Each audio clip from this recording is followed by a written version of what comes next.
আর নগদের ব্যাপারে আমাদের পজিশন সুস্পষ্ট। আমাদের মুখপাত্র যেটা বলেছেন যে আমরা মনে করি যে নগদের যারা অরিজিনাল ম্যানেজমেন্ট ছিল এবং বোর্ড ছিলেন তারা অর্থনৈতিক যেটাকে আমরা বলি যে বিভিন্ন ধরনের ম্যালফেশিয়াস অর্থাৎ দুর্নীতি এবং এটার মাধ্যমে টাকা আত্মসাৎ করেছে। তবে এটার মধ্যে কিছু ইন্টারমিডিয়েট অন্তর্বর্তীকালীন কিছু ব্যবস্থা নেওয়া যায়, যেমন বিদেশে তাদের যে সম্পদ আছে সেই সম্পদকে ফ্রিজ করা যায়। আজকে মাননীয় চিফ অ্যাডভাইজারের নেতৃত্বে একটা খুব ইম্পর্টেন্ট মিটিং হয়। মিটিংটা ছিল বিদেশি পাচারকৃত অর্থ ও সম্পদ পুনরুদ্ধার এই সংক্রান্ত বৃহৎ কার্যক্রম ও প্রগতির পর্যালোচনা করে। তো এই বিষয়ে আমাদের বাংলাদেশ ব্যাংকের গভর্নর মহোদয় আহসান এইচ মনসুর উনি কথা বলবেন। Thank you. ধন্যবাদ। এটা আমাদের রুটিন পর্যালোচনা ছিল।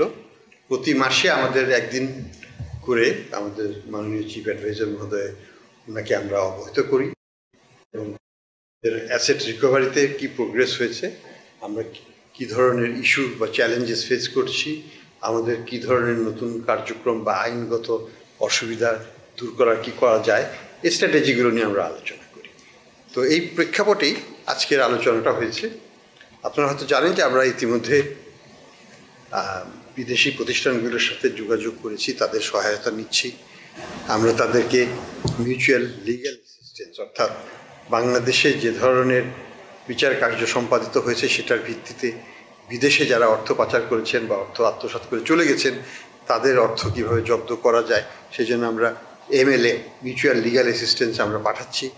সেগুলো অগ্রগতি নিয়ে আমরা আলোচনা করলাম।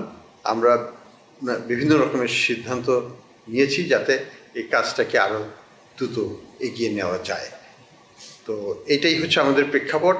আপনাদের প্রশ্ন থাকলে আপনারা প্রশ্ন করতে পারেন।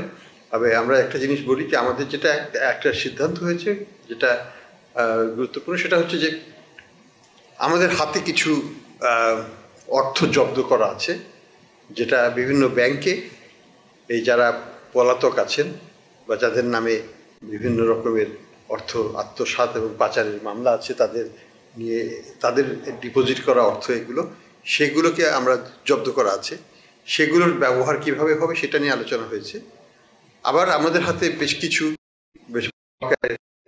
শেয়ার আছে, বিভিন্ন ব্যাংকের শেয়ার, বিভিন্ন কোম্পানির শেয়ার, যেগুলো যারা পালিয়ে গেছেন তাদের সেগুলোকে জব্দ করা আছে। এগুলোকে কিভাবে আমরা জনহিতকর কার্যে ডিপোজিটরদেরকে আবার ব্যাংকগুলোকে ক্ষতিপূরণ দিয়ে ডিপোজিটরের স্বার্থ রক্ষা করা যায় সেই ব্যাপারে এক ফান্ড গঠন করে এই ফান্ডগুলোকে বা এই শেয়ারের যে লব্ধ অর্থ সেগুলোকে সেখানে ট্রান্সফার করে আমরা কিভাবে সেটাকে ম্যানেজ করব সে বিষয়ে আলোচনা হয়েছে। আর আমাদের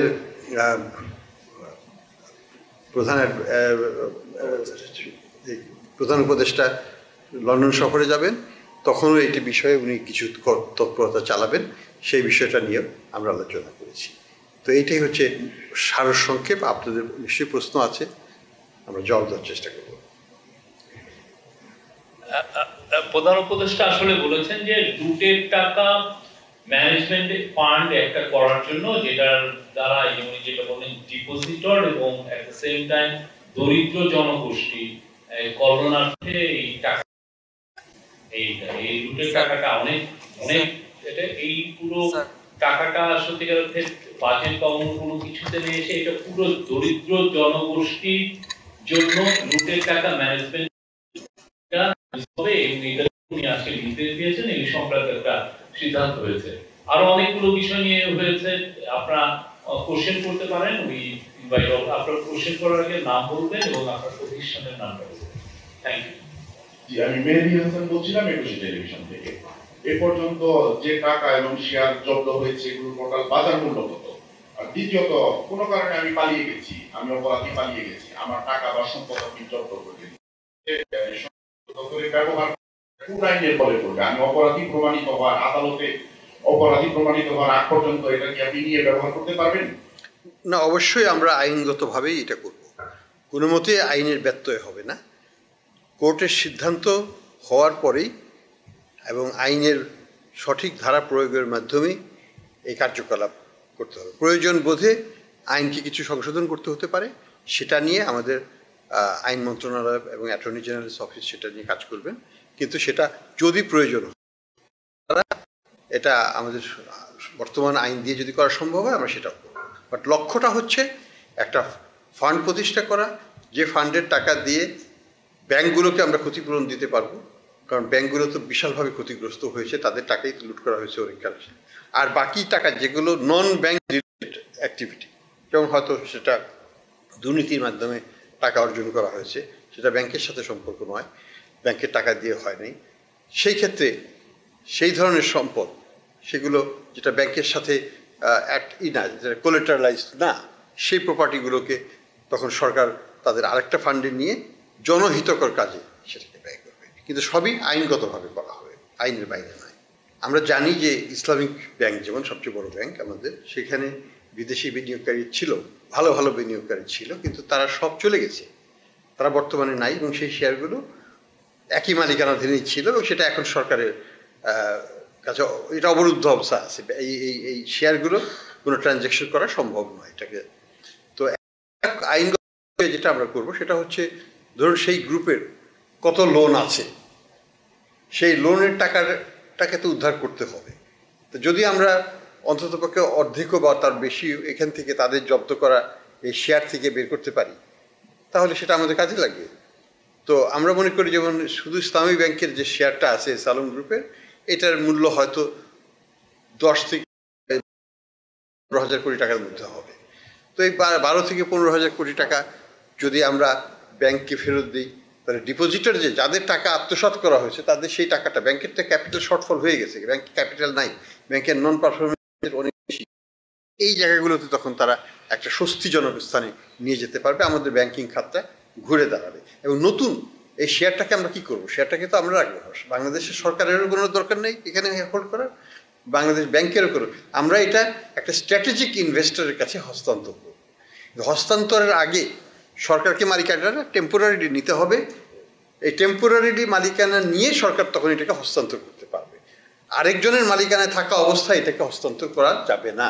সেই জন্য আইনানুগ ব্যবস্থাটা আমরা নিতে যাচ্ছি, এবং এই যে অর্থ আসবে সেটাই আমরা নতুন বিনিয়োগকারীর কাছ থেকে যে অর্থটা পাওয়া যাবে এই ফান্ডের থ্রুতে আবার সেই ব্যাংকের কাছে আমরা ট্রান্সফার করার প্ল্যান করব। এটাই হচ্ছে আমাদের কার্যক্রম। আমাদের তো কোনো অভিজ্ঞতা নাই টাকা কীভাবে ফেরত আনতে হয় বা ইত্যাদি ব্যাপকভাবে এটাকে করার জন্য, কিন্তু ইন্টারন্যাশনাল এক্সপিরিয়েন্সটা তো এটা 4 থেকে 5 বছর লাগে আইনি প্রক্রিয়া শেষ হতে। তবে এটার মধ্যে কিছু ইন্টারমিডিয়েট অন্তর্বর্তীকালীন কিছু ব্যবস্থা নেওয়া যায়, যেমন বিদেশে তাদের যে সম্পদ আছে সেই সম্পদকে ফ্রিজ করা যায়, সেটা কিন্তু আপেক্ষিকভাবে বছরখানেকের মধ্যেই করা সম্ভব, আরও কম সময়ে করা সম্ভব, যদি আমরা এটাকে প্রপার আইনি প্রক্রিয়া আমাদের দেশে সম্পন্ন করতে হবে, এবং তারপরে এই রিকোয়েস্টটা বিদেশে আমাদেরকে সঠিক প্রণালী করতে হবে রিকোয়েস্টটা, যেটাকে বলি মিউচুয়াল লিগ্যাল অ্যাসিস্ট্যান্স, MLA। তো আমরা MLA প্রক্রিয়াতে আছি এখন, আমরা রিকোয়েস্ট পাঠাচ্ছি।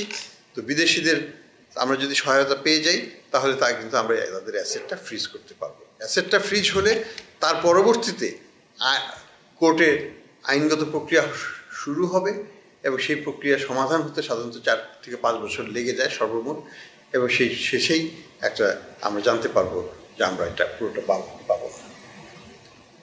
এবং এখানে আমাদের যে তথ্য সংগ্রহ, গুণগত মান, এই জিনিসগুলো একটা বড় ভূমিকা রাখবে বিদেশি কোর্টের যে রায়টা হবে সেই রায়ের ক্ষেত্রে। কাজে আমাদেরকে অনেক কিছু এখানে তথ্য সংগ্রহ করতে হবে, সেটা তাদেরকে সরবরাহ করতে হবে, এবং আমাদের লিগ্যাল প্রসেসটা বিদেশে শুরু করতে হবে। তো সেই দিকে আমরা এগোচ্ছি। আর যেটা বললেন বাংলাদেশ ব্যাংকের, আমরা তো ধরুন দুর্নীতি যদি হয়ে থাকে সেটা দুদক আছে, তারা সেটাকে তদন্ত করবে, তদন্ত করে যদি তাদের মনে করেন যে চার্জশিট আনা তারা সেটা নিয়ে আসবে। এখানে দুদককে কেউ বাধা দিচ্ছে না, দুদক তার নিজস্ব প্রক্রিয়ায় এই কাজটা করবে। এখানে আমি কোনো মন্তব্য করাটা একেবারেই সমীচীন হবে না বলে আমি মনে করি। আর নগদের ব্যাপারে আমাদের পজিশন সুস্পষ্ট, আমাদের মুখপাত্র যেটা বলেছেন যে আমরা মনে করি যে নগদের যারা অরিজিনাল ম্যানেজমেন্ট ছিল এবং বোর্ড ছিলেন তারা অর্থনৈতিক যেটাকে আমরা বলি যে বিভিন্ন ধরনের ম্যালফেশিয়াস অর্থাৎ দুর্নীতি এবং এটার মাধ্যমে টাকা আত্মসাৎ করেছে, যার পরিমাণ আমরা জানি যে 650 কোটি টাকা মতো মানি ক্রিয়েট করেছে, যেটার এগেনস্টে প্রকৃত অর্থ ছিল না। দ্বিতীয়ত তারা আমাদের যে সরকারের যে দারিদ্র্য বিমোচন কর্মসূচির অধীনে যে ধরনের অর্থ ট্রান্সফার করা হতো নগদের মাধ্যমেই করা হতো শুধু, সেইখানে তারা প্রায় 2000 কোটি টাকার উপর তারা সেখানে আত্মসাৎ করেছে। এটা আমাদের বাংলাদেশ ব্যাংকের অডিটেও ধরা পড়েছে এবং এটা আমরা যে ইন্টারন্যাশনাল অডিট ফার্ম দিয়ে অডিট করেছিলাম সেটাতেও ধরা পড়েছে। তো আমরা মনে করি যে আমরা তাদের হাতে কোনো মতেই এই নগদের কার্যক্রম আবার ফেরত যাওয়াটা উচিত নয়, এবং যেহেতু কোর্টের একটা সিদ্ধান্ত হয়েছে আমরা এটাকে অ্যাপিল করেছি পূর্ণাঙ্গ কোর্ট বেঞ্চে, এবং এটা শীঘ্রই শুনানির ডেট দেওয়া হবে। আমরা মনে করি যে তখন আমরা আমাদের পক্ষে রায় পাবো, কিন্তু আমরা একটু শঙ্কিত যে এই সময়ের মধ্যে তাদের পুরো কন্ট্রোল কিন্তু তারা নিয়েছে এই সিস্টেমে, অনেক যেটার উপর আমাদের হাত থাকবে না, কারণ আমরা আইনগতভাবে একটু অসুবিধাজনক অবস্থাতে আছি। বড় কোনো ক্ষতির সম্ভাবনা নাই, কারণ আমরা ব্যাংকগুলোকে বলে দিয়েছি যে বড় কোনো ধরনের ট্রানজ্যাকশন তারা করবে না, ক্যাশ ইন ক্যাশ আউট করতে পারবে, এর বাইরে না, ক্যাশ দিলে ক্যাশ আউট করতে পারবে। কাজে আমরা সেফগার্ড নিয়ে নিয়েছি অলরেডি আমাদের দিক থেকে। তবে তারা যেটা করবে বা করতে পারে বলে আমরা সন্দিহান, সেটা হচ্ছে যে তারা তাদের যে অপকর্মগুলো করেছে সেগুলোকে মুছে ফেলার চেষ্টা করবে, তারা ডক্টরেট করার চেষ্টা করবে ডেটাবেসকে মুছে দেবে বা অন্যভাবে এটাকে তারা ইনফিল্ট্রেট করবে, যেটা আমাদের কাজকে আরও কঠিন করে তুলবে। এটা নিয়েই আমরা শঙ্কিত। নতুন করে বড় কিছু ক্ষতি করার সম্ভাবনা হয়তো তাদের থাকবে না, কিন্তু নিজেদের স্বার্থে তারা এটাকে অপকর্মের ব্যবহার করবে। স্যার, আরেকটা প্রশ্ন ছিল পাচারের অর্থের বিষয়ে। আপনি বারবার বলেছেন যে সব অর্থ ফেরত নাও আসতে পারে, কিন্তু যারা পাচার করেছে তাদেরকে শান্তিতে থাকতে দেওয়া হবে না। ইতিমধ্যে যেসব দেশে পাচারকারীরা অবস্থান নিয়েছে সেসব দেশের সাথে কি কথা হয়েছে? তাদের বিষয়ে দেশগুলো কি জানিয়েছে, তাদের বিরুদ্ধে কোনো ব্যবস্থা নেবে কিনা? আমরা তো দেশগুলোর সাথে কথা বলছি। ইনফ্যাক্ট আজকেও এখনও ঢাকাতে ইউকে সরকারের যে IACCC তাদের যা হেড অফ তারা সে ঢাকায় আছে, তারা আমাদের সাথে সহযোগিতা করতে চায়। তারা আমাদেরকে 6 মাসের জন্য একটা ব্রিটিশ এক্সপার্টও দিয়েছে, যে আমাদের তদন্তকারীদেরকে হাতে কলমে ধরে শেখাবে যে কীভাবে MLA তৈরি করতে হয়, কিভাবে কেসগুলোকে ডকুমেন্টেশন করতে হয়, এভিডেন্স গ্যাদারিং, যদি মামলায় জিততে হয় আমাদেরকে এভিডেন্স গ্যাদারিং ইন্টারন্যাশনাল স্ট্যান্ডার্ডে করতে হবে, দেশীয় স্ট্যান্ডার্ডে করলে হবে না। তো এই জায়গাটায় আমাদের গ্যাপস আছে, আমরা চেষ্টা করছি সেই গ্যাপগুলোকে মেটাতে। আমাদের যারা তদন্ত কর্মকর্তা তাদেরকে নতুন করে ট্রেনিং দেওয়া হচ্ছে, আন্তর্জাতিক মানসম্মত তদন্ত কার্যক্রম যাতে তারা পরিচালনা করতে পারেন, এবং ডকুমেন্টেশনটা যেন ঠিক করতে হবে। ইটস অ্যাবসলিউটলি ইম্পর্টেন্ট ডকুমেন্টেশনটা তৈরি করা, সেই জায়গাগুলোতে তারা সহায়তা দেবে। তো বিদেশিদের দিক থেকে আমরা প্রচুর আগ্রহ পাচ্ছি। আমি গত সপ্তাহে দুবাইতে financial intelligence unit of Dubai, সেখানে আমরা মিটিং করেছি, হেড অফ দ্য অর্গানাইজেশন সেখানে ছিলেন ফারুকখন। আমরা 2 দিন তাদের সাথে বসেছি, আমাদের কর্মকর্তারা বসেছেন। তারা আমাদেরকে সর্বাত্মক সহায়তার আশ্বাস দিয়েছেন। আমরা চেষ্টা করব তাদের যে রিকোয়ারমেন্ট সেই অনুযায়ী তাদের কাছে তথ্য ভিত্তিক যার ভিত্তিতে তারা আমাদেরকে সহায়তা দিতে পারবে। সে হয়তো মন্ত্রীও ছিল, সে হয়তো ব্যাংকের থেকে টাকা নিয়েছে।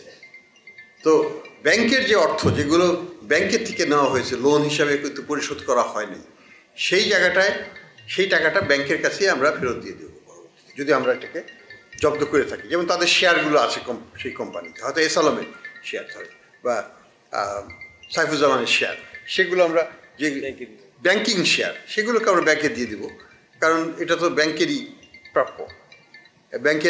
এটা হচ্ছে ব্যাংকের অর্থ তারা আত্মসাৎ করেছে, কাজেই সেইখানে তার ক্ষতিপূরণ সেখানে দিতে হবে। আর দ্বিতীয় হচ্ছে যে তারা আবার অন্যভাবে অর্থ আত্মসাৎ করেছে, শুধু যে ব্যাংক থেকে নিয়েছে তা তো নয়। যেমন ভূমিমন্ত্রী হিসাবে অর্থ আত্মসাৎ করতে পারে, সেই অর্থগুলো তো ব্যাংকে যাবে না, সেটা সাধারণ মানুষের কল্যাণে ব্যবহার করা হবে। তো সেই জন্য আমি বলছিলাম যে দুইভাবে ব্যবহার হবে। কিছু অর্থ যাবে যেটা ব্যাংক সংক্রান্ত, ব্যাংক সংশ্লিষ্ট, সেটা ব্যাংকিং ক্ষতিপূরণ হিসেবে যাবে। আর যেটা নন ব্যাংকের সাথে সংশ্লিষ্ট নয় কিন্তু সম্পদ অর্জন করা হয়েছে বিভিন্ন অসৎ উপায়ে, সে মানুষের কল্যাণে ব্যয় করা হবে ওই ফান্ড থেকে।